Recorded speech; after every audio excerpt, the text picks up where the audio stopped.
గురుగారు నమస్తే సార్. నమస్తే అండి. ఎలా ఉన్నారు? బాగున్నా అండి. ఏం సార్ 2024లో పెనుమార్పు అయితే రావడం జరిగింది రాజకీయాల్లో, ఎలా ఫీల్ అవుతున్నారు? అది ఉమ్మడి విజయం అండి. అది తెలుగుదేశం, బీజేపీ, జనసేన ఉమ్మడి విజయం. అందులోనూ చంద్రబాబు నాయుడు గారు అంటేనే ఒక విజన్. ఆయన ఆల్రెడీ 14 ఏళ్ళ పరిపాలనలో హైదరాబాద్ ఎంత డెవలప్మెంట్ చేశాడో, ఐటీ కాడి నుంచి ఎన్ని కంపెనీలు సృష్టించాడో ఇవన్నీ చూసిన. అమరావతిలో 33,000 ఎకరాల రైతులు స్వచ్ఛందంగా ఇచ్చారంటే అది ఎవరికైనా సాధ్యం అవుద్దండి. అది ఓన్లీ చంద్రబాబు నాయుడు వల్ల. సరే ఒకసారి జగన్మోహన్ రెడ్డి చూద్దామని చెప్పి చేశారు. ప్రజలు చూసేశారు, అయిపోయింది. అతను చేసిన వ్యవహారాలన్నీ చూశారు.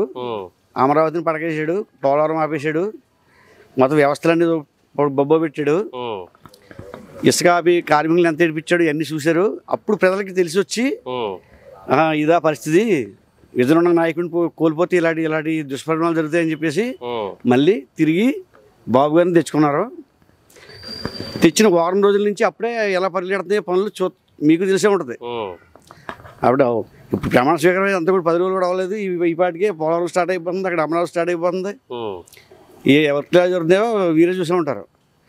దానికి తోడు ఇప్పుడు అమరావతిలో ఇప్పుడు వరకు అమరావతిని వైసీపీ పార్టీ అయితే పట్టించుకోవడం లేదు. రాజధాని అనేది మనకి ఎక్కడ కూడా 3 రాజధానులు అనవే ఇప్పుడు టీడీపీ హయాంలో, ఇప్పుడు కూటమి హయాంలో మరి అమరావతి రాజధాని అవకాశం ఉందండి. ఖచ్చితంగా 100% అమరావతి రాజధాని అవుతుంది అంటారు. దానికి కేంద్రం సపోర్ట్ కూడా చేస్తుందండి. ఈయన పవన్ కళ్యాణ్ గారు వీళ్ళిద్దరు ఇచ్చిన మాట నిలబెట్టుకుంటారు, చేస్తారు. 100% అమరావతి రాజధాని. ఓకే, మరి పవన్ కళ్యాణ్ గారు డిప్యూటీ సీఎంగా అధికారం చేపట్టడం ఎలా ఫీల్ అవుతున్నారు? ఆయన మహోన్నతమైన వ్యక్తి అండి. 10 సంవత్సరాలు ఆటుపోట్లు తట్టుకుని రాజకీయంలో నిలబడి పోటీ చేసిన కాడ ఒక సీట్ కూడా గెలలేదని ప్రజలు అంటున్నారు. వాళ్ళ కార్యకర్తలే అంటున్నా.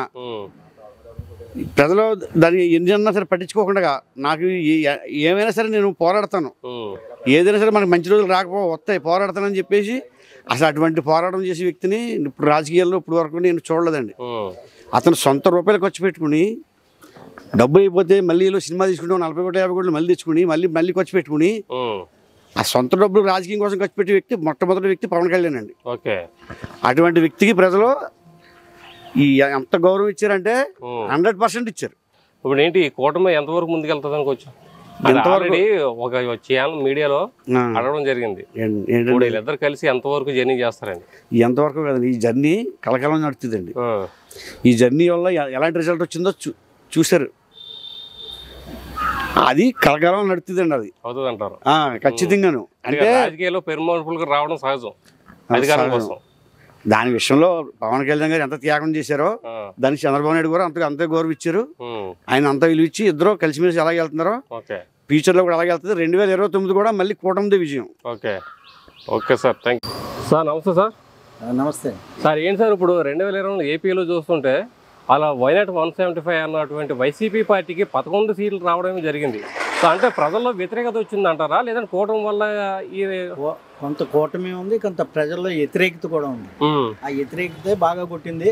కూటమి కూడా బాగా, అది కాకుండా మొత్తం కుర్రోళ్ళు అందరూ కూడా కుర్రోళ్ళేంటి పార్టీ జనం, టీడీపీ వాళ్ళు, బీజేపీ వాళ్ళు, జనసేన వాళ్ళు అందరూ కష్టపడి ప్రతి ఒక్కళ్ళు కూడా ఇంకా ఓటు వేయించారు ప్రతి వాళ్ళ చేత.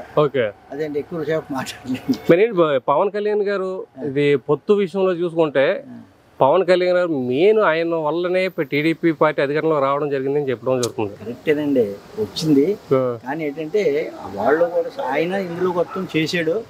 అలాగే చంద్రబాబు నాయుడు గారు కూడా పవన్ కళ్యాణ్ గారికి అంత వెయిట్ ఇచ్చాడు. నేను టీవీలో చూశాను నిన్న.